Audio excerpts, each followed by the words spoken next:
Hey there, today we're going to look at how to fix chest freezer not freezing. So let's get started. First, check the power supply.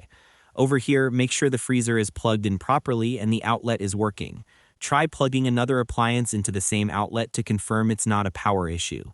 After that, avoid using an extension cord and plug the freezer directly into the wall socket.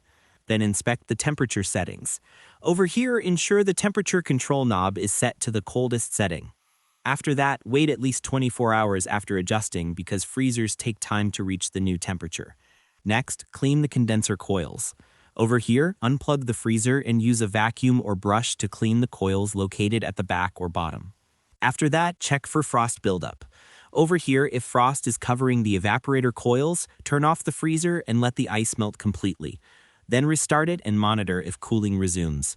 Then inspect the door seal. Over here, check the rubber gasket around the lid if it's loose or cracked, cold air escapes.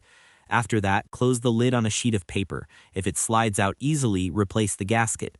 Next, listen for compressor or fan noise.